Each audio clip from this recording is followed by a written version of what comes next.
जय गुरु जी। सत्संग शुरू करता हूँ। ये बात 2000 की है, जब बिटिया की हम तकलीफ से, बीमारी से स्ट्रगल कर रहे थे और हमें समझ में नहीं आ रहा था कि हमने करना क्या है। उस टाइम में हमें राज का एक मैसेज आया, मेरी कलीग है उनके थ्रू, कि राज एक गुरुजी हैं, बहुत पावरफुल हैं और वो आपकी बेटी को ठीक कर देंगे। तो पेरेंट्स के लिए इससे बढ़िया क्या बात हो सकती है। मैंने उन्हें कहा कि आप मुझे ले चलो, मैं जरूर चलूंगा जहां भी ले चलना है। उस रात को मुझे एक ड्रीम आया। हम दोनों, मैं और जिन्होंने मुझे मैसेज दिया था, हम कहीं पे जाते हैं, दरवाजा खुलता है, उनको अंदर आने दिया जाता है और मुझे बोला आप अकेले आना, किसी के साथ मत आना। अगले दिन मैंने उनको फोन किया, बोले भाई जहां भी आप मुझे जाने को बोल रहे हो, मुझे वहां खुद जाना होगा, मैं आपके साथ नहीं जाऊंगा। ये बात बहुत बाद में समझ में आई कि गुरुजी महाराज क्या इंडिकेशन दे रहे थे। इस पे थोड़ी देर में आएंगे, लेकिन अभी एड्रेस पता किया अपनी आंटी के साथ, एम्पायर स्टेट के सामने से निकलते हुए मैंने बोला यहाँ एक गुरुजी है, ये हमारी बेटी को ठीक कर देंगे, बहुत पावरफुल हैं, लेकिन मैं यहाँ जाऊंगा जब मैं गुड़गांव में शिफ्ट हो जाऊंगा। गुरुजी महाराज ने तो सुन ली और अगेंस्ट ऑल ऑड्स हर वो परेशानी जो गुड़गांव शिफ्ट करने के रास्ते में आ रही थी, 4 महीने में दूर हो गई और हम 26 जनवरी को 2001 में अपने गुड़गांव के घर में थे। 18 फरवरी को शाम को मैं गुरुजी महाराज से मिलने के लिए निकल पड़ा। मुझे ये भी नहीं पता था जाना कहाँ है, लेकिन पूछ लेंगे। एम्पायर स्टेट के गेट पे पहुंचे, पता चला आज महाशिवरात्रि है, गुरुजी बड़े मंदिर में मिलेंगे। वहां से बड़े मंदिर एक रेड लाइट वाली कार को फॉलो करते हुए पहुंच गए, गाड़ी पार्क करी, सब संगत की तरह लाइन में लगे और ज्यादा संगत भी नहीं होती थी उस जमाने में। मेन हॉल में पहुंचे, नजारा खूबसूरत था, ये कहने की बात नहीं, लेकिन जब महाराज को देखा तो एकदम से लगा शायद गलत जगह आ गए, ये तो कोई गुरु नहीं लगते हैं। और क्या करूं, सामने वाली संगत के शोल्डर पे टैप किया, हल्के से पूछा भाई साहब ये एम्पायर स्टेट वाले गुरुजी? तो उन्होंने मुड़े, मुस्कुराए और 2 बात बोली। ये दोनों बात मेरी जिंदगी का कॉर्नर स्टोन बन गए हैं। पहला बोला अंकल सही जगह आ गए हो। अंकल शब्द भी पहली बार सुना था इस तरीके से। और दूसरी बात उन्होंने बोली यहां से कहीं मत जाना। तो जब भी कभी सत्संग शुरू करता हूं तो ये 2 बात जरूर बोलता हूं, क्योंकि इन 2 बातों ने मेरी जिंदगी बदल दी। आप सारे लोग जो जुड़े हुए हैं, आप सही जगह हैं और आपको यहां से कहीं जाने की ना जरूरत है और ना आपको जाने की इच्छा होनी चाहिए, क्योंकि गुरु महाराज के पास आने के बाद कहीं जाने की जरूरत नहीं होती। और फिर एक चीज और बोल दी, जब तक गुरु जी की आज्ञा नहीं हो आप यहां से घर मत जाना। घर जाते जाते रात के 1:30-2 बज गए, क्योंकि महाराज की आज्ञा ही इतनी देर से हुई।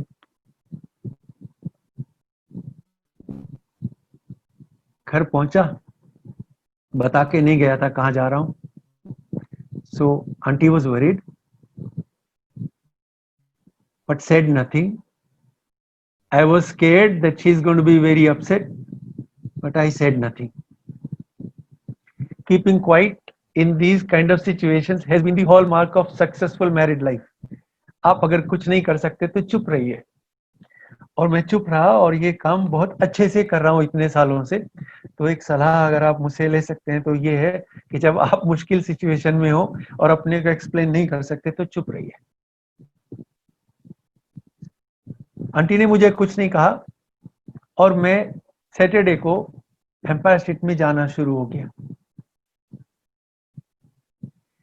दिन बीतते गए, महीने बीतते गए, गुरुजी सबसे बात करते थे और मेरी तरफ कभी इशारा नहीं, देखा नहीं. तो रूटीन बड़ा सिंपल हो गया. सैटरडे को जाओ, महाराज के दर्शन करो, चाय प्रसाद लो, हलवा प्रसाद लो, लंगर छको और घर आ जाओ आज्ञा लेके. मुझे लगा शायद मैं महाराज के यहाँ आने के लायक ही नहीं हूं. पॉसिबल है कि मुझे महाराज थोड़े दिनों में यहां से जाने को बोलने वाले हैं. तो मैं डर के पीछे बैठता था कि ना मुझे देखेंगे और ना उन्हें लगेगा मैं यहाँ आया हुआ हूं, ना कुछ होगा. बेटी की बीमारी की बात तो बहुत दूर की थी, वहां तो कहने सुनने का जिक्र ही नहीं हो रहा था. हाँ, एक चीज जरूर हुई कि बेटी अपने आप से ठीक होने लगी और लगा महाराज से कहने की जरूरत ही नहीं है. बहुत सालों के बाद ये बात में समझ में आई कि जरूरत थी भी नहीं. अगर कह भी देते तो कोई फर्क पड़ने वाला नहीं था. शायद ठीक ना होता, इसलिए अच्छा ही हुआ कि हमने कुछ बोला नहीं. कभी मौका मिलेगा दोबारा तो इस बात पे भी आएंगे कि जब गुरुजी ने कहा कि गुरु से मांगो मत, गुरु को केवल मान लो, तो इसका मैं क्या मतलब समझा. लेकिन फिलहाल अपनी जर्नी कंटिन्यू करते हैं. 6-7 महीने हो गए. एक दिन महाराज के सामने जब मैं हलवा प्रसाद लेने के लिए सामने हाथ किए, सिर नीचे, चरणों की तरफ देखते हुए, क्योंकि महाराज के फेस को देखना और आई कांटेक्ट करना मेरे लिए ना तब पॉसिबल था ना अब पॉसिबल है. मुझे उन संगत से बहुत ईर्ष्या होती थी जो गुरुजी से बड़े कैजुअली बात कर लेते थे. आज भी कर लेते हैं. मेरे से ना तब हुआ ना अब होता है. लेकिन उस दिन क्या हुआ कि हाथ में हलवा प्रसाद आया नहीं. तो मुझे लगा कि शायद आज महाराज ने प्रसाद नहीं देना और आज फाइनली ही विल से कि तुम यहां से निकलो. And my heart started pounding. And finally, after a gap of few seconds, I looked up. And when I looked up, I saw Maharaj with halwa prasad in his hand, looking at me, smiling with a very benign, loving, caring look. And I was relieved a little. And then he asked, "Ki na hai tera?" You know, you spend so much time thinking, महाराज कभी मुझसे बात करेंगे, कभी बात करेंगे. क्या वो दिन भी आएगा वह जब हम महाराज से अपने दुख सुख की कह पाएंगे. लेकिन जब वो मौका आया कि महाराज ने मुझसे मेरा नाम पूछा तो मुझसे मेरा नाम ठीक से नहीं बताया गया. I was wishing and praying कि यहां से मैं कितनी जल्दी गायब हो जाऊं. कहते हैं धरती फट जाए, यहां से साफ हो जाओ, लेकिन महाराज के सामने एक सेकंड एक्स्ट्रा नहीं रहना. That was the aura. पूरा नाम भी नहीं बता पाया. मैंने बोला महाराज मेरा नाम राजकुमार है. सेकंड क्वेश्चन, क्या करता है? मैंने बोला गुरुजी मैं फौज में था, नेवी में था, कमांडर था, रिटायर हो गया. And then there was a pause. He smiled and then he said आ जाया कर. Would you believe the relief? That moment is frozen in time for me. मेरे लिए उससे बढ़िया समय कभी नहीं हुआ.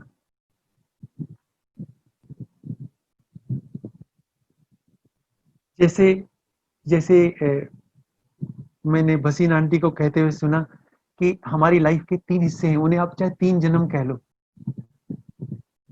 एक गुरुजी से जुड़ने से पहले का, और एक जब जुड़े तब।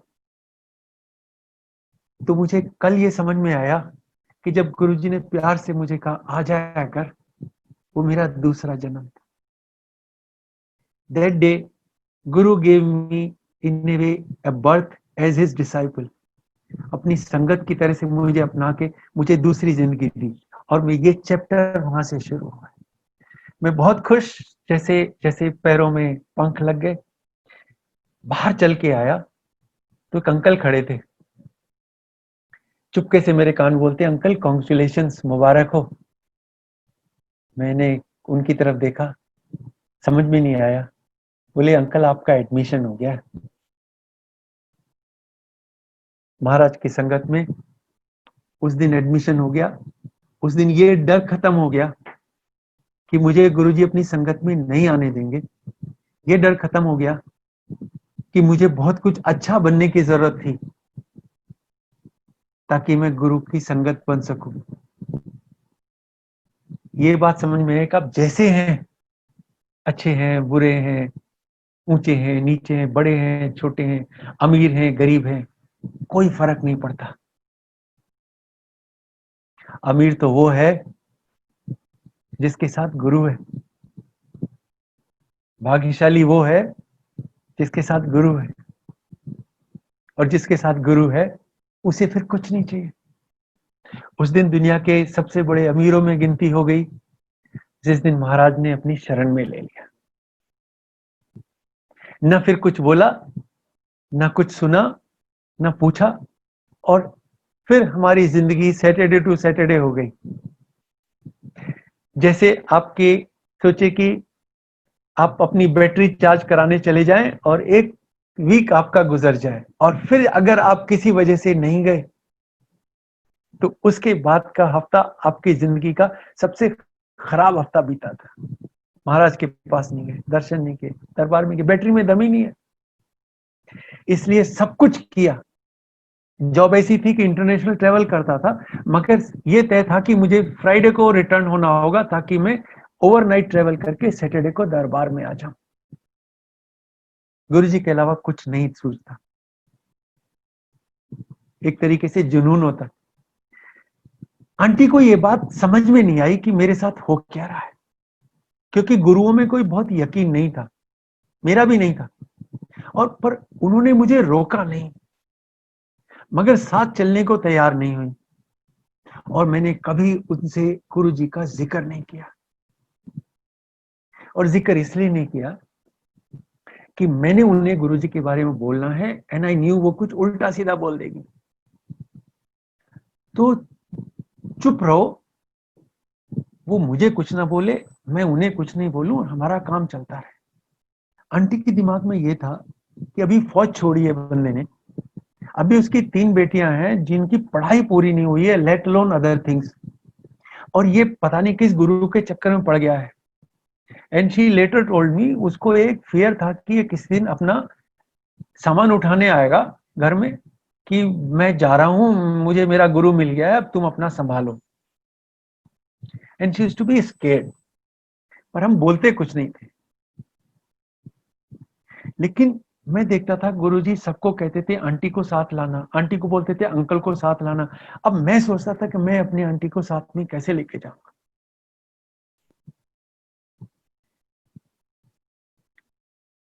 मैंने सोचा महाराज इसका तरीका भी आप ही निकालोगे, मुझे मुझे नहीं पता, आई हैव नो आइडिया।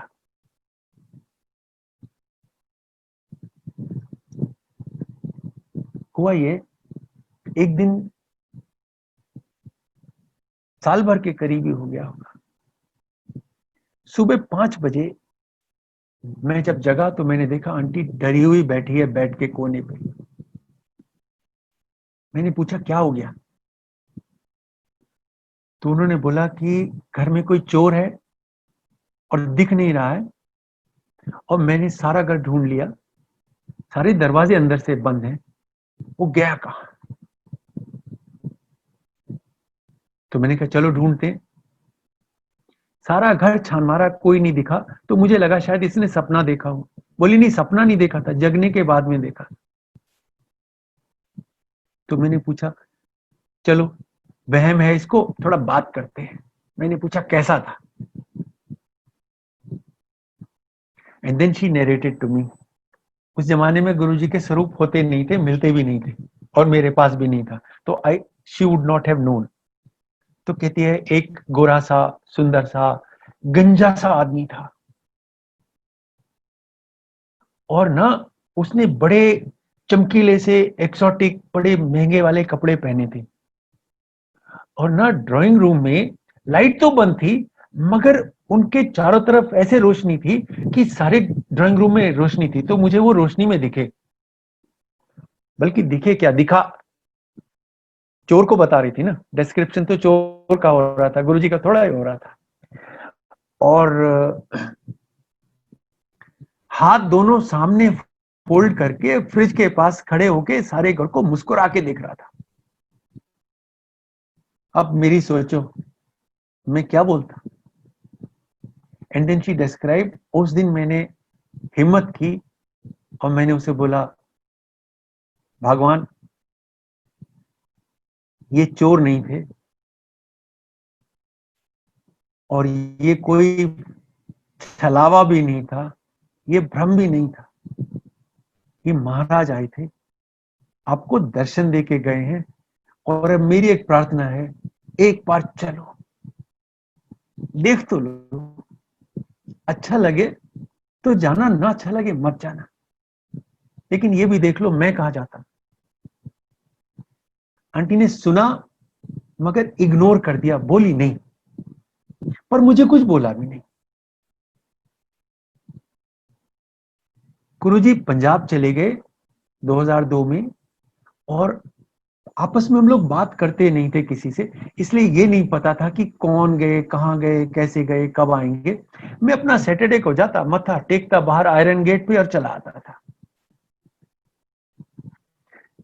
एक मार्च में मुझे सपना आया महाराज का, मुझे बोलते तू हर हफ्ते आता है, अब जरूरत नहीं है, तो 14 अप्रैल को आना, मैं वहीं मिलूंगा। मैं सुबह खुश होके उठा, पहली बार महाराज का सपना देखा था, तो वैसे ही काफी हाई था, अपना नशा सा था। गुरुजी का ड्रीम को ऐसे थोड़ा ही आ जाता है। और मैंने सुबह सुबह पहली चीज आंटी को बताई कि मुझे गुरुजी का सपना आया, उन्होंने बोला 14 अप्रैल को आना। मैंने सोचा बहुत खुश होने वाली है, उसका तो माथा ठनक गया कि अब तो इसे सपने भी आने लगे हैं, अब इसका क्या होगा हमें नहीं पता। एनीवे, बोली कुछ नहीं, मैंने अपनी बात खत्म की, और फिर मैं 14 अप्रैल को गया, तो पता चला 13 की रात को गुरुजी आए थे, और 14 अप्रैल को पहली संगत पंजाब से वापस लौटने के बाद में थी, और गुरुजी वहीं मिले। मैं बहुत खुश होके रात को उसको बताया कि गुरुजी मिले, और पहली बार आज आए पंजाब से, तो संगत है। एंड देन उसने सोचा कि कुछ तो है, एंड देन शी एग्रीड कि चलो चलते हैं। अगले सैटरडे को आंटी मेरे साथ, हम लोग अंदर घुसे, मत्था टेका, और मैंने कहा कि चल पीछे बैठते हैं, आगे नहीं बैठ। तो आंटी मुझे कहती है कि नहीं, मैं आगे बैठूंगी। मैं वहां कुछ ज्यादा बहस भी नहीं कर पाया, मैंने उसे यही समझाने की कोशिश की कि हमारे जैसे लोग पीछे ही बैठते हैं आंटी। तो बोली नहीं, मैं सामने बैठूंगी। मैंने फिर कहा अच्छा ठीक है, आप आगे जाके बैठ जाओ, मैं अपनी जगह पीछे म्यूजिक सिस्टम के पास बैठता हूँ, मैं तो आगे आने वाला नहीं, तेरे चक्कर में मैं अपनी कुछ गड़बड़ करने वाला नहीं हूँ, मैं यहाँ पीछे बैठ के सुखी हूँ, मुझे कोई कुछ नहीं कहता, मैं किसी को कुछ नहीं कहता। आंटी आगे जाके बैठ गई और गुरु जी की तरफ देखने की कोशिश की, 3-4 बार आई कांटेक्ट बनाने की कोशिश की, और जब भी आंटी गुरु जी की तरफ देखे तो गुरुजी बात करते करते भी मुड़ के आंटी को देखें and she will look down again, और ये 3-4 बार हुआ। हम तो वापस आ गए। आंटी को तो वो आईज नहीं भूले, और वो रात को चौंक चौंक के उठे, सोए भी नहीं कई दिनों तक। अब मैंने समझाया, मैंने कहा मना किया था, अब भुगतो। फिर आंटी ने अगली बार जब हम गए तो मुझे कहती पीछे ही बैठेंगे। मैंने कहा बहुत बढ़िया, आ जाओ अब मेरे साथ बैठो, इधर ही बैठेंगे, हम आगे नहीं जाके बैठते। लेकिन ये बात पूरी नहीं हुई थी। आंटी ने अपने बाल कटवा लिए, खूब छोटे करवा लिए। तो उस दिन जब हम सैटरडे को मंदिर जाने लगे तो मुझे कहती आज मैं फिर से आगे बैठूंगी। मैंने कहा आज क्या हुआ? बोले आज मेरे बाल कट गए, गुरुजी को पता ही ना चले कि ये कमांडर आंटी है। ये है कौन? तो कौन बहस करे? मैंने कहा जी आप आगे जाके बैठे। अच्छा, ये खाली मेरी आंटी को नहीं है, ये काफी लोगों को कंफ्यूजन है कि हेयर स्टाइल चेंज होने से शक्ल बदल जाती है। तो मेरी आंटी को भी ये दिमाग में आया कि मेरा हेयर स्टाइल बदल गया। गुरुजी ने नहीं पहचानना तो नहीं पहचाना। ये आगे जाके बैठी, मैं पीछे जाके बैठा, और थोड़ी देर में सिंगला अंकल को गुरुजी ने बुलाया, उन्हें कुछ बोला, और सिंगला अंकल आंटी की तरफ चले। आंटी डर गई कि शायद आगे बैठने की वजह से उन्हें she will be ticked of and told कि ये तुमने ठीक नहीं किया। आंटी के पास आके बोले आंटी कॉन्ग्रेचुलेशंस। आंटी कुछ बोले से बोलते कि आपका तो डायरेक्ट कॉलेज में एडमिशन हो गया। तो क्या हो गया? गुरुजी ने बोला ये कमांडर आंटी है, बाल कटा के आई है। मतलब आपके दिमाग में कुछ चल रहा है तो महाराज को वो क्लियर कर देना होता है। And she knew. उस दिन के बाद से फिर आगे बैठने की हिम्मत तब तक नहीं हुई जब तक गुरुजी ने खुद इशारा करके नहीं बोला कि यहीं बैठ जाओ। एंड गुरुजी न्यू कि आपको कब पास बैठाना है, कब पीछे भेज देना है। लेकिन एक चीज मेरे दिमाग में खटक गई थी। मुझे 7 महीने लगे गुरु के दरबार में जाके मत्था टेकते हुए, हलवा प्रसाद खाते हुए, और मेरा एडमिशन हुआ वो भी बेसिक क्लास में। आंटी को गुरुजी बुलाने गए, लेके आए, सामने बैठाया और कॉलेज में एडमिशन ले लिया।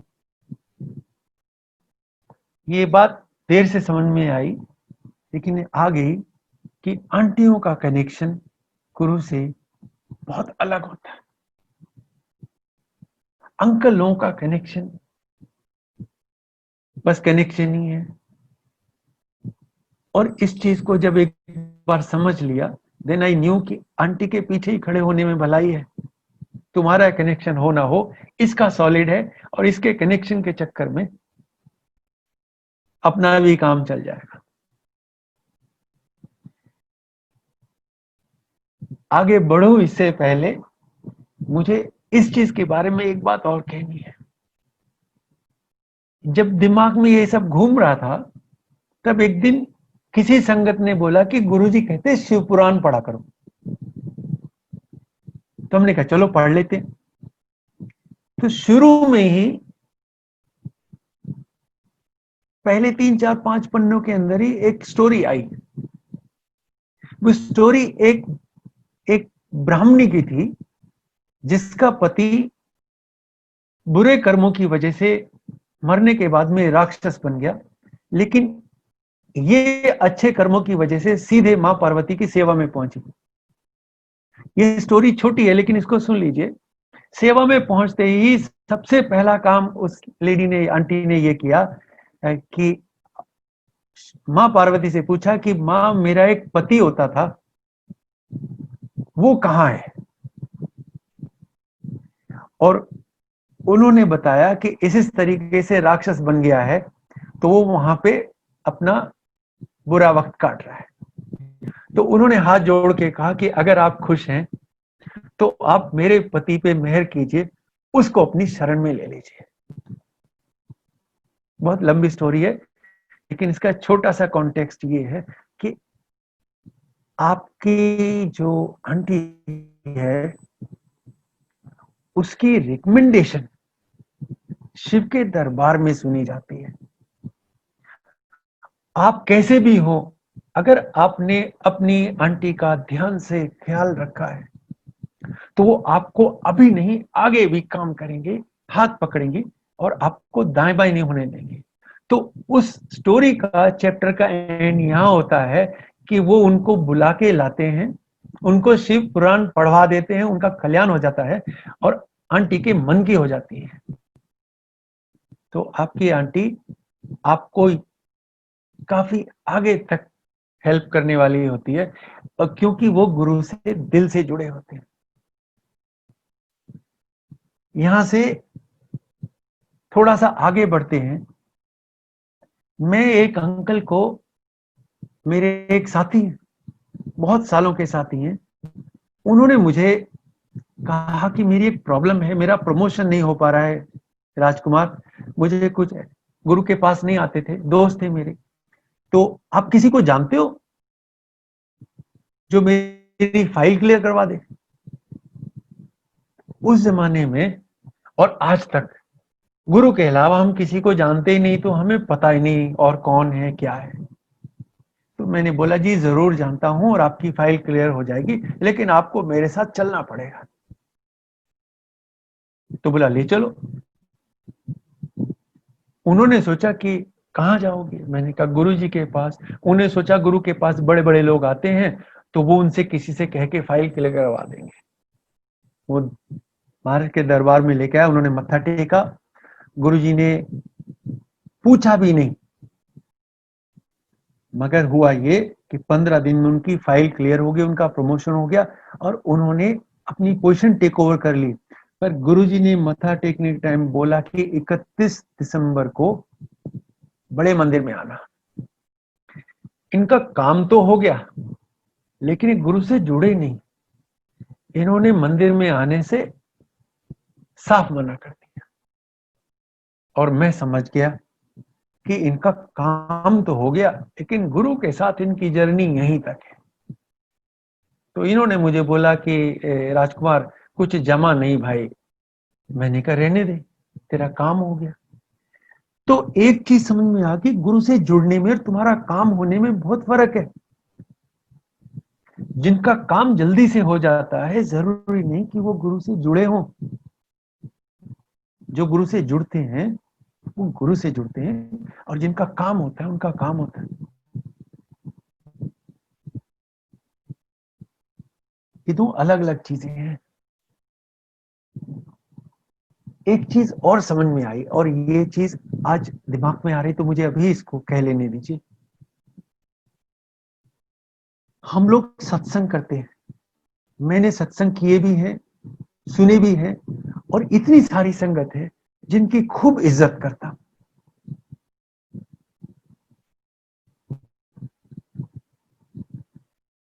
आप ये समझिए कि, लेकिन ये जो संगत है जिनकी मैं इज्जत करता, उनकी मैं सुनता भी हूं, लेकिन उनसे मैं जुड़ा नहीं। मेरा जुड़ाव केवल केवल गुरुजी महाराज से।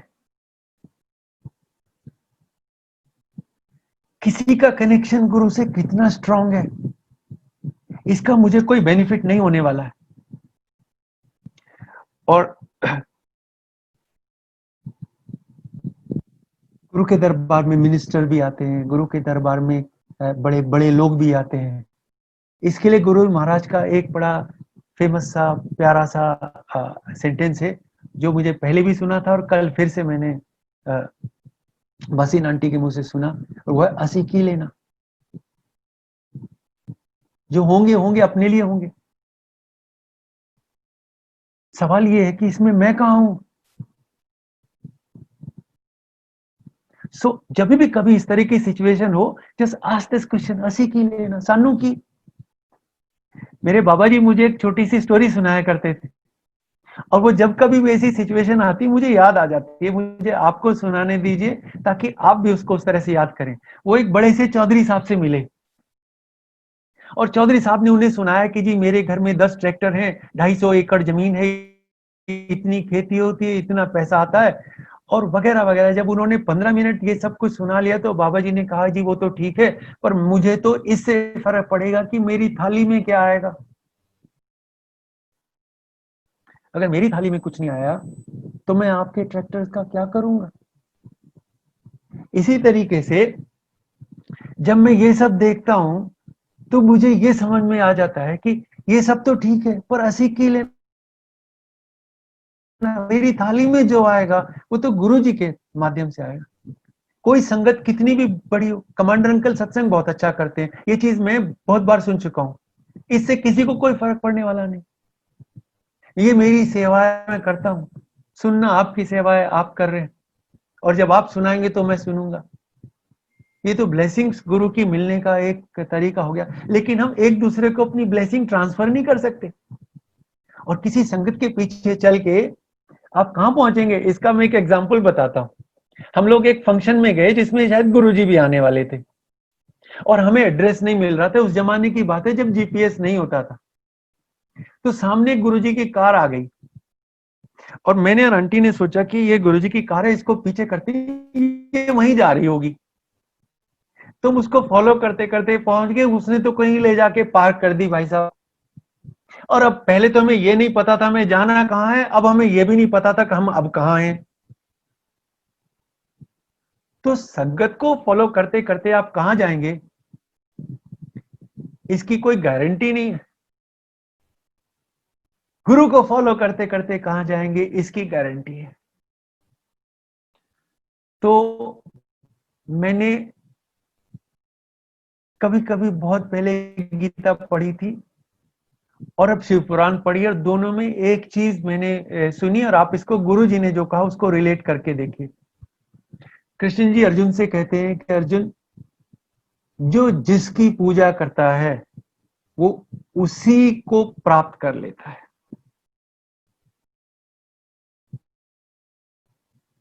जो जिसका अनुसरण करता है, जो जिसको फॉलो करता है उसको प्राप्त कर लेता है, लेकिन जो मुझे फॉलो करता है वो मेरे पास आता है।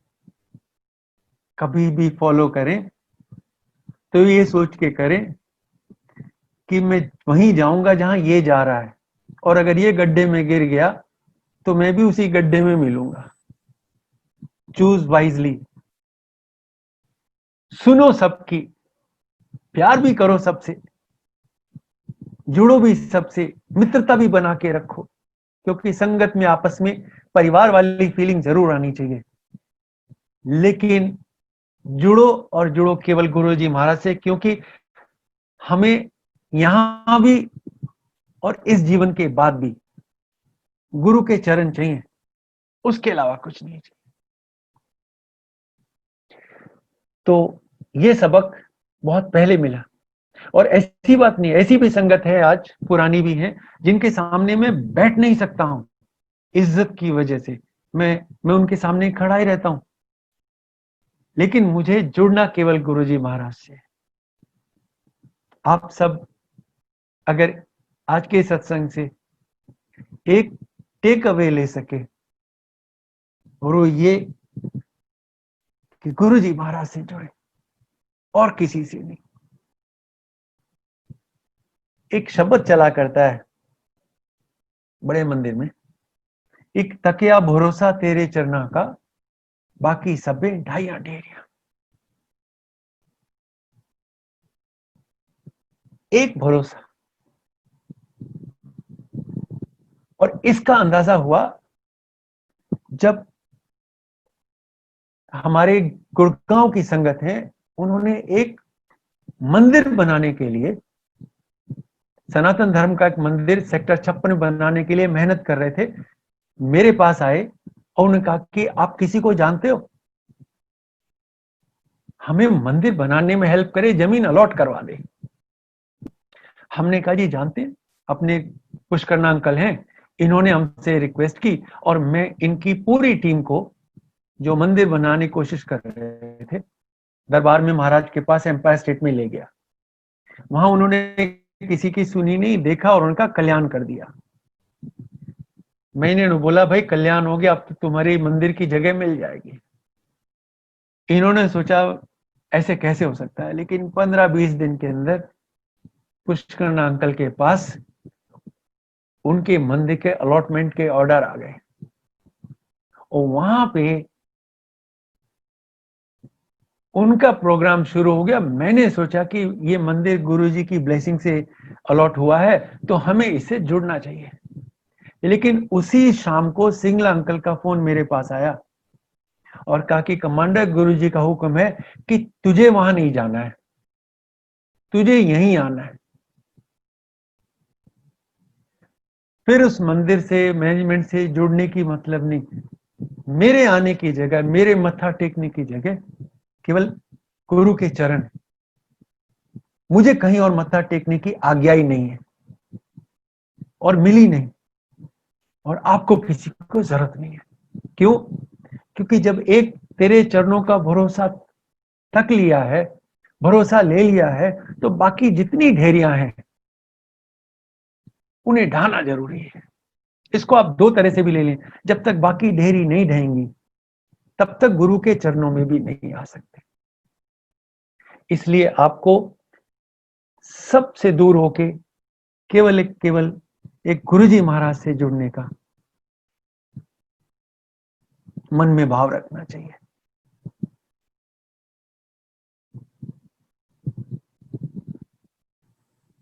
अब आ जाते हैं एक सबक जो महाराज से मिला कि गुरु की पूजा कैसे की जाए। आप सब लोगों के दिमाग में भी आता होगा और सब तरीके से करते हैं अपने अपने तरीके से। मेरे मन में जो आया वो ये है कि किसी तरह की कोई भी पूजा की जरूरत नहीं है।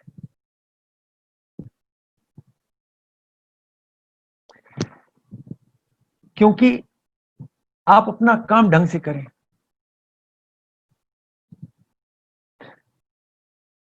जो भी आपका काम है, गुरुजी महाराज का एक बहुत पहले एक मैसेज सुना था कि सबसे बढ़िया सेवा ये है कि अंकल अपनी आंटी की सेवा करें, आंटी अपनी अंकल की सेवा करें, दोनों मिलकर अपने परिवार की सेवा करें और अच्छे से उन्हें पालें, जिम्मेदारी निभाएं। और ये सब करते समय गुरु महाराज को अपने दिल में धारण करें। कुछ नया करने की जरूरत नहीं है, बस इतना कर ले। और इसके अलावा अगर और थोड़ा सा करना है तो वो ये है, बहुत पहले से ये सुनते आ रहे हैं और ये अपने जनरल कपूर अंकल जो गुड़गांव की संगत के हैं उनके माध्यम से सुना कि गुरुजी ने उन्हें धर्म के बारे में कुछ पूछा और जब इनसे कुछ ठीक से बताया नहीं गया तो उन्होंने कहा कि अगर आप कुछ नहीं जानते हैं तो जानने की जरूरत भी नहीं है। अगर आपसे किसी का अच्छा हो जाए तो कर दीजिए और नहीं हो तो कोई बात नहीं, लेकिन इतना ध्यान रखिए कि आपकी वजह से किसी का बुरा नहीं हो। Don't be the cause for somebody else's sorrow. किसी के दुखों का कारण है। और जब समय मिले तो गुरु को याद करें, बनाने वाले को याद करें, जिसने आपको इस लायक बनाया। आप उन्हें याद करते रहें, उतना काफी है। मैंने बस उस चीज को अपने दिमाग में रखा है और आज तक याद रहे। बस मैं अपना काम करता हूं, अपनी जिम्मेदारी ठीक से निभाने की कोशिश करता हूं। महाराज उसमें आगे आगे रहते हैं, मैं तो खाली पीछे पीछे रहता हूं, क्योंकि करने कराने वाले तो महाराज ही हैं। क्योंकि जिंदगी का कंट्रोल अब हमारे अपने हाथ में नहीं, अब ये महाराज के हाथ में है। जिस तरह से रखते हैं वैसे रहते हैं, जो करते हैं वैसे करते हैं। और जो कुछ होता है अब जिंदगी में ये गुरु महाराज की मर्जी से होता है। अब आंटी की सेवा पे बात आई तो एक चीज मैं समझता हूं, आप कितना भी गुरु जी की जब तब ध्यान कर लें, लेकिन अगर आपके घर में आपकी आंटी सुखी नहीं है, परेशान है, आपकी वजह से है तो बहुत ही बुरा है। और आपने कुछ नहीं किया तो फिर इस पूजा पाठ से कुछ नहीं होने वाला है। गृहस्थ जीवन बहुत सुखी होना चाहिए, एक दूसरे के लिए सपोर्ट करते हुए गुरु जी महाराज से जुड़े रहें, इससे बड़ी गुरु की सेवा नहीं हो सकती। हमारे यहाँ बहुत पहले से कहा गया और मैंने सुना भी है, लेट मी फिनिश दिस, यत्र नार्यस्तु पूजन्ते रमन्ते तत्र देवता। गुरु जी तो उसी घर में आएंगे जिसमें आंटियों की पूजा होगी, रख रखाव अच्छा होगा, प्यार होगा, इज्जत होगी। और ये नहीं है तो फिर गुरु जी खुश नहीं होने वाले हैं। एक तरीके से ये बात बहुत पहले समझ ली थी।